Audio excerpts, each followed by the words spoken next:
యేసుక్రీస్తు అతి పరిశుద్ధ నామములో మీకందరికీ నా హృదయపూర్వక వందనాలు.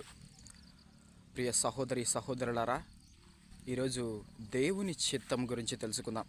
అసలు దేవుని చిత్తం అంటే ఏమిటి? మామూలుగా బైబిల్లో దేవుని చిత్తం ఏమయ్యుంది?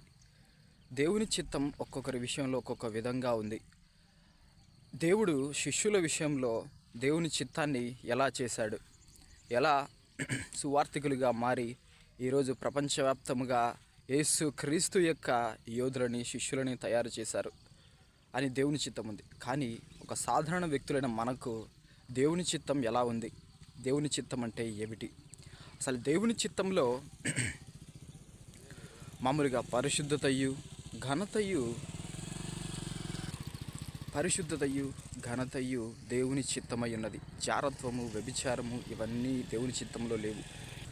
కాబట్టి సహోదరులారా, మీరు జారత్వము చేయకుండా, వ్యభిచారము చేయకుండా దేవుని చిత్తమైన పరిశుద్ధతని ఫాలో అవుతూ ఘనంగా జీవించాలి అంటే వివాహం ఒకటి మార్గంగా ఉంది. కాబట్టి దేవుడు వివాహము అన్ని విషయములో ఘనమైనది అనే విషయం కూడా చెప్పాడు. ఇంకా దేవుడు యెహోవా ఏకాంగులను సంసారాలుగా చేయువాడు. కాబట్టి దేవుని చిత్తం అనేది మీరు వివాహం చేసుకొని సుఖంగా ఉండడమే. ప్రియుడా, నీ ఆత్మ వర్ధలుచున్న ప్రకారము నువ్వు అన్ని విషయములో వర్ధలుచు సౌఖ్యముగా ఉండవాలని నేను ఎంతగానో కోరుకుంటున్నాను అని సంఘ సభ్యులతో చెప్పడం జరిగింది. కాబట్టి నీ ఆత్మలో నువ్వు ఎంత వర్ధలుచున్నావో దాని ప్రకారంగా నువ్వు అన్ని విషయములలో వర్ధలుచు సుఖంగా ఉండమనే దేవుని చిత్తం అనేది ఉంది. బైబిల్ ప్రకారంగా ఇలా ఒక సాధారణమైన క్రైస్తవులకి ముందుగా చెప్పబడిన దేవుని చిత్తము. కాబట్టి దీనికోసం మనం పోరాడాలి, ప్రార్థన వీరులుగా ఉండాలి. వీటిని సాధించడం కోసం ప్రార్థన చేస్తూ ఉండాలి.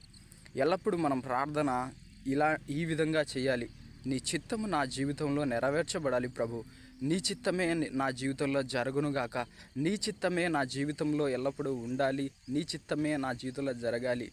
నీ చిత్తమే సిద్ధించుగాక అని. పరలోకమందున్న మా తండ్రి, మీ నామం పూజింపబడునుగాక. మీ రాజ్యం వచ్చునుగాక. మీ చిత్తం పరలోకమందు నెరవేరినట్లు భూమి యందు నెరవేరునుగాక. నానాటికి కావలసిన మా అన్నం మాకు నేటికి ఇవ్వండి. మా యొద్ద అబ్బడిన వారు మేము మన్నించినట్టు మా అప్పులను మీరు మన్నించండి. మమ్మల్ని శోధనలో ప్రవేశింపనివ్వక కీడులోంచి మేము రక్షించండి. యేసు క్రీస్తు వారు చేసిన ఈ ప్రార్థనలో నీ చిత్తం నా జీవితంలో నెరవేర్చబడునుగాక, నీ రాజ్యం వచ్చునుగాక అని ఇలాంటి ప్రార్థన ఉంది. అంటే ఈ భూమి మీద ఇంత ముందే ఎలాంటి రాజ్యం ఉంది అంటే దేవునికి సంబంధించింది కాదు అని. నీ జీవితంలో ఒకవేళ దేవుని రాజ్యం లేకపోతే నువ్వు చేయాల్సిన ప్రార్థన నీ చిత్తం జరుగునుగాక, నీ రాజ్యం వచ్చునుగాక అని. నా సహోదరి సహోదరులారా, నా ప్రియ సహోదరి సహోదరులారా, మీరంతా దేవుని చిత్తానుసారంగా బ్రతకాలనే దేవుడు ఎంతగానో కోరుకున్నాడు. కాబట్టి మీరంతా దేవుని చిత్తం ఏదో బైబిల్ బాగా క్షుణ్ణంగా పరిశీలించి కనుక్కొని తర్వాత దేవుని చిత్తం ఏదో నీ జీవితంలో జరగడానికి కావాల్సిన అనుకూలమైన హృదయాన్ని, మనస్పూర్వకమైన హృదయాన్ని, మీరు సంపూర్ణ హృదయాన్ని దేవునికి అప్పగించి ఆ ప్రకారంగా జీవించాలని ఎంతగానో కోరుకుంటున్నాను. యేసుక్రీస్తు నామములో మీకు అందరికీ వందనాలు.